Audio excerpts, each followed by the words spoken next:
ধন্যবাদ মেঘলা আপনাকে। আমি কিন্তু এই মুহূর্তে কারণ বাজারে রয়েছি এবং আজ আমি কিন্তু দেখতে পাচ্ছিলাম যে বাজারের চিত্রটা কিন্তু একটু ভিন্ন। কারণ হচ্ছে গত কয়েক সপ্তাহের তুলনায় বেশ কিছু পণ্যের দাম কিন্তু মানে বলতে গেলে একদম অর্ধেকে নেমে এসেছে। বিক্রেতারা বলছিলেন যে হচ্ছে গত কয়েক বছর কিন্তু এরকম হয়নি যে বাজেটের পর দিনই এরকমভাবে বাজারের সব কিছু নিত্যপণ্য যে জিনিসগুলো রয়েছে সেই জিনিসগুলোর দাম কিন্তু কমে যাবে। তারা কিন্তু বলছিলেন যে সরবরাহ কিন্তু এখন ভালো রয়েছে এবং তারই পাশাপাশি যে অর্থমন্ত্রী যে দাম কমার প্রস্তাব করেছে এবং হচ্ছে যে কর কর ছাড় দেওয়ার প্রস্তাবটি দিয়েছে, একদিনের মধ্যেই যে বেশ কিছু পণ্যের যে দামটা কমে যাবে তারা কিন্তু বলছিল যে এটাতে কিন্তু তারা সাধুবাদ জানিয়েছে। এবং আমরা ক্রেতাদের সাথে কথা বলে যা জানতে পারি তারা কিন্তু বলছিলেন যে হচ্ছে আজ কিন্তু বাজারে স্বস্তি ফিরে এসেছে। তারা বলছিলেন যে যেই সবজিগুলো গত সপ্তাহে 60 থেকে 80 টাকা কেজিতে তারা কিনতে হয়েছে, যে আজ কিন্তু তারা সেই সবজি 20 থেকে 30 টাকা এবং 40 টাকা পর্যন্ত সর্বোচ্চ দামে তারা কিনছেন এবং এতে কিন্তু বেশ স্বস্তিতে তারা বলছেন যে আজ কিন্তু বেশ স্বস্তি। কিন্তু আমরা দেখেছি হচ্ছে পোলট্রি মুরগির বাজেটটি কিন্তু আজ একটু ভিন্ন। গত 3 থেকে 4 দিনে যেই মুরগি কেজি প্রতি বিক্রি হচ্ছিল 30 থেকে 40 টাকা, আজ কিন্তু যেটি বিক্রি হচ্ছিল 130 থেকে 40 টাকা, আজ কিন্তু বিক্রি হচ্ছে 150 থেকে 155 টাকা। এবং আমরা একটু মাছের বাজারে গিয়েছিলাম, মাছের বাজারে দেখেছি যে মাছের বাজারে কিন্তু আজ দামটা একটু বেশ চড়া। এবং যে মশলা বাজার রয়েছে সেই মশলা বাজারে কিন্তু বেশ কোনো পরিবর্তন আমরা এখনো পর্যন্ত দেখিনি। হয়তোবা আমরা সামনে দেখতে পারবো যে হচ্ছে এই মশলা বাজারও স্বস্তি ফিরে আসবে। তো এই ছিল রাজধানী থেকে আমার কাছে সর্বশেষ তথ্য। আমরা চলে যাব আমাদের আরেক সহকর্মী, তিনি রয়েছে চট্টগ্রামের নয়ন বড়ুয়া জয়। জয়, আপনি জানাবেন চট্টগ্রামে আজ বাজার পরিস্থিতিটা কেমন?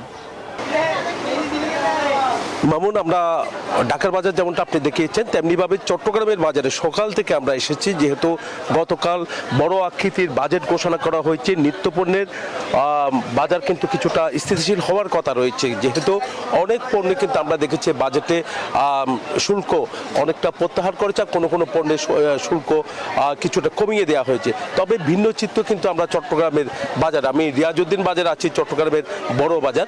তো এখানেও কিন্তু আমরা দেখতে পাচ্ছি মশলা পণ্যের যেখানে শুল্ক কমিয়ে দেওয়া হয়েছে, তো সেখানে কিন্তু দেখা যাচ্ছে মশলা পণ্যের দাম কিন্তু এখনো পর্যন্ত অপরিবর্তিত রয়েছে। তো একই সাথে অন্যান্য পণ্যের ক্ষেত্রে কিন্তু একই অবস্থা। চালের বাজার আমরা একটু দেখানোর চেষ্টা করছি। চালের দামও কিন্তু হু হু করে বাড়তে শুরু করেছে, চালের দামে কিন্তু কোনো পরিবর্তন আসেনি।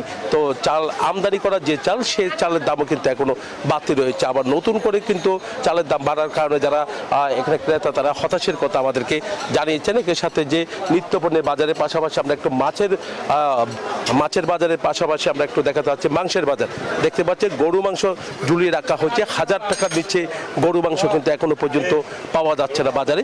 তো গরু মাংসের কেজি এখনো পর্যন্ত 1000 টাকা করে বিক্রি করা হচ্ছে। সাধারণ যারা ক্রেতা তারা কিন্তু হতাশের কথা আমাদেরকে জানিয়েছেন। আমরা একই সাথে একটু মাংসের পাশাপাশি একটু দেখানোর চেষ্টা করছি, যে গরুর পাশাপাশি একটু দেখানোর চেষ্টা করছি এখানে ব্রয়লার মুরগির দাম কিন্তু আরেকটু কম হওয়ার কথা রয়েছে, যেখানে পোলট্রি খাদ্য কিন্তু দাম কমিয়ে দেওয়া হয়েছে। তো এখানে শুল্ক কমিয়ে দেওয়া হয়েছে। তো তবু কিন্তু দেখা যাচ্ছে ব্রয়লার মুরগির দাম কিন্তু বাজেট পরবর্তী যে বাজার ব্যবস্থাপনা সেটা নিয়ে কথা বলছিলেন। আমি আছি বরিশালের নতুন বাজারে। আমরা আগের বুলেটিনে যেমনটা জানিয়েছিলাম যে কালকে বৃহৎ আকার যে বাজেট ঘোষণা হয়েছে, বাজেট ঘোষণার পরপরই যে বাজারে কিন্তু তার একটা প্রভাব পড়ে, সেই প্রভাব কেমন পড়েছে সেটা জানতে আমরা বাজারে এসেছি এবং দেখেছি যে নিত্যপণ্যের বাজারে যে আগেই কিন্তু অনেক পণ্যের দাম বৃদ্ধি ছিল, সেই অবস্থাটা কিন্তু এখনও আছে। তবে কাঁচা বাজারটা যেমনটা দেখছি যে অনেক পণ্যের দামই কিন্তু অনেক কমেছে, যে যেটার দাম ছিল 100 টাকা বা 80 টাকা সেটা এখন আজকে দেখলাম 50 বা 40 টাকায়ও কিন্তু সবজি মিলছে। তবে আমরা ব্যবসায়ীদের সঙ্গে যেমন কথা বলেছি, অর্থনীতিবিদদের সঙ্গে কথা বলেছি, অর্থনীতিবিদরা বলছে যে স্বপ্ন পূরণের বাজেট স্বপ্ন পূরণ হবে তখনই যখন এই চ্যালেঞ্জিং বাজেটটি বাস্তবায়ন করা হবে। তারা যেমনটা বলেছেন যে বাজেট বাস্তবায়নের অনেকগুলো চ্যালেঞ্জ রয়েছে, সেই চ্যালেঞ্জ মোকাবিলা করে নিম্ন আয়ের মানুষদের যে আশ্বস্তের কথা সরকার বলেছে, বিশেষ করে অর্থমন্ত্রী যে ঘোষণায় বলেছেন, সেটি যদি বাস্তবায়ন হয় তাহলে নিঃসন্দেহে বাজারে যেমন প্রভাব পড়বে, স্বস্তি ফিরবে, জনমনে স্বস্তি ফিরবে এবং নিঃসন্দেহে তখন এটি জনবান্ধব বা বাজেট হবে। বিশেষ করে কৃষিতে বা কৃষি এবং নিত্যপণ্যের যে 60টি পণ্যের উপরে যে শুল্ক কমানোর একটা প্রস্তাবনা অর্থমন্ত্রী করেছেন সেটাকে অনেকেই সাধুবাদ জানিয়েছেন। অন্যদিকে ব্যবসায়ীরা বলেছেন যে খুচরা যে বিক্রেতা তাদের উপরে যে শুল্ক আরোপ করার একটি পরিকল্পনা রয়েছে সেটি প্রত্যাহারের কথা বলেছেন এবং তারা বলেছেন যে ব্যবসায়ীরা যাতে দুর্ভোগে না পড়েন, একই সঙ্গে ব্যবসায়ী এবং খুচরা ক্রেতা তারা যাতে সমস্যায় না পড়েন, তারা যেন স্বস্তি ফেরেন সেভাবে বাজেটটাকে মূল্যায়ন করে প্রস্তাবিত বাজেটটি যেন চূড়ান্তভাবে বাস্তবায়ন করা হয় এটি দাবি করেছেন।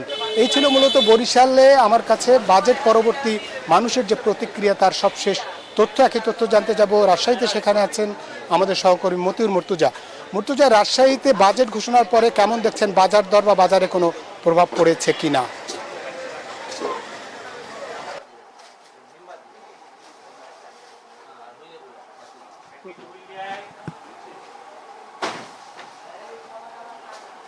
মিলন, রাজশাহীতে কাঁচা বাজারে সবজির দাম একটু কমলেও অন্যান্য যে পণ্য রয়েছে চাল, মশলা, খেজুর সেই সব দামে কিন্তু খুব একটা প্রভাব পড়েনি। আমরা ক্রেতা বিক্রেতাদের সঙ্গে কথা বলেছি, তারা যেমনটি বলছেন যে খুচরা পর্যায়ে যে দাম রয়েছে সেটি কমতে আর একটু সময় লাগবে। বিশেষ করে তাদের আগের যে পণ্য রয়েছে সেই সব পণ্যের দাম কমার পরে মূলত খুচরা পর্যায়ে বিক্রেতারা দাম কমাতে পারবেন। আর একইভাবে আমরা দেখেছি যে আজকের রাজশাহীর যে বাজার সেখানে গতকালকের দামে বিক্রি করা হচ্ছে। আমরা যদি চালের কথা বলি, 28 চাল বিক্রি হচ্ছে 72 থেকে 74 টাকা। একই সাথে মশলা বিক্রি হচ্ছে লবঙ্গ 2500 টাকা কেজি, খেজুরের দামও একই রয়েছে, দাবার 600 টাকা কেজি, মরিয়ম 1100 টাকা কেজি। আমরা একজন বিক্রেতার সঙ্গে কথা বলি যে আসলে অনেক পণ্যেরই তো দাম কমার কথা, কি প্রভাব দেখছেন? না ভাই, আমাদের এখনো কোনো পণ্যের দামই কমেনি, কোনো প্রভাবও পড়েনি। মানে আগেও যা ছিল এখনো তাই আছে আমাদের। কবে নাগাদ কমতে পারে? এটা ভাই এখন ধরেন এরা আমাদের লোকাল মহাজন যারা আছে এরা যদি কম দামে, তখন আমরা কম দামে পেলে তখন কম দামে বিক্রি করি। ধন্যবাদ আপনাকে। আমরা একজন বিক্রেতার সঙ্গে কথা বলছিলাম, তিনি যেমনটি বলছিলেন যে পাইকারি পর্যায়ে দাম কমার পরে মূলত খুচরা পর্যায়ে দাম কমানো হবে। এই ছিল রাজশাহী থেকে সর্বশেষ। মুর্তুজা, আপনাকে ধন্যবাদ।